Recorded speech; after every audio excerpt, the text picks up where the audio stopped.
वजह से इन लोगों को तीनों तीनों लिखो इसकी मलिनता इस वजह से। और श्रद्धा गुण जो है उसका पूरा दूषित परिणाम चलता है, पूरा अशुद्ध परिणाम चलता है गुणों का। मतलब ऐसा हुआ गाड़ी किसकी है, महाजन की, और किराए पे कौन कौन लेके गया है, निर्दिष्ट जाति का है, वो लेके गया। ऐसी गुण महान है मगर परिणाम अशुद्ध है। ठीक है, गुण महान है किंतु परिणाम अशुद्ध है। अब ये परिणाम अशुद्ध किस वजह से होता है, तो ये यहाँ से इनको वो हो जाता है, जैसे यहाँ से परिणाम गुणों का परिणाम स्खलित हो रहा है और वहीं पर आके ये मिथ्या गुण से मिश्रित हो रहा है, मिल जाता है उस परिणाम के साथ, घुल मिल जाता है। श्रद्धा गुण के परिणाम के साथ घुल मिल जाता है। और एक और दूसरा तरीका और ले समझेंगे। दूसरा तरीका ये है कि ये गुण है और ये मिथ्या इन गुणों के ऊपर ऐसे छाया है, ऐसे बैठा है इनके ऊपर। तो इनके ऊपर ऐसा बैठा होने से इनका जितना भी परिणाम होता है वो पूरा मिथ्या मिथ्या कौन बैठा है, मिथ्यात।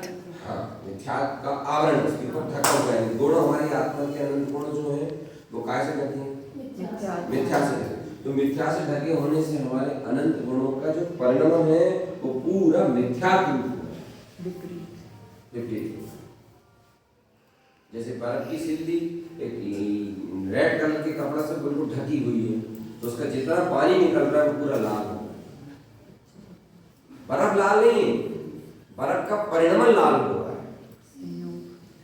ऐसी मेरी आत्मा के जो गुण है ना, उन गुणों के ऊपर ये आवरण है मिथ्या का।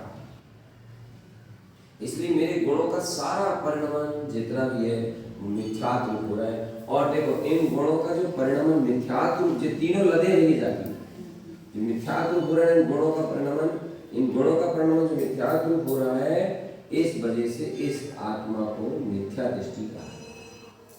और आत्मा भी कौन है मालूम पता है, बजैया परिणाम है ना, परिणाम को नाम नहीं आता।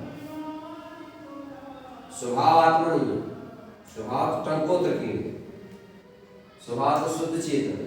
वो परिणाम जो है ना परिणाम आत्मा है ना। इसलिए इस आत्मा को बहिरात्मा भी कहते हैं, अंतरात्मा भी कहते हैं, परमात्मा भी कहते हैं। पर्याय है, मतलब बहिरात्मा, अंतरात्मा, परमात्मा तीनों पर्याय है।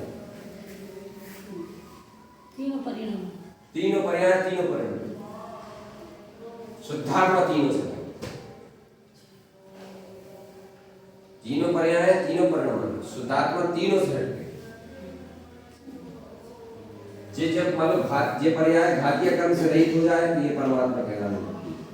और ये परमात्मा सम्यक दर्शन ज्ञान से, ये पर्याय सम्यक दर्शन ज्ञान से रहित हो जाए तो ये अंतरात्मा कहलाने लगती है। और यही पर्याय मिथ्या दर्शन, मिथ्या ज्ञान, मिथ्याचार्य से बिल्कुल रगी पगी है तो वही आत्मा। तीनों पर्याय में होता है। ठीक है, अब प्रश्न आता है कि ये जो मिथ्यात है ये मिथ्यात है कहाँ पर? ये मिथ्यात गुणों के ऊपर छाया है, पर गुणों के अंदर प्रवेश नहीं कर सकते,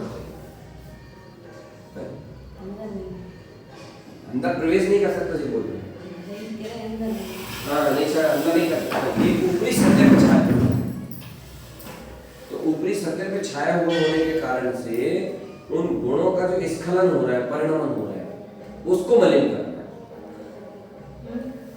है। उन गुणों का जो परिणाम है ना, उन गुणों का जो स्खलन है ना, उसको मलिन करना है। वो जो रेड कलर का कपड़ा आपने जो बर्फ में डाले ना, वो ऊपरी सतह से गलत होता है।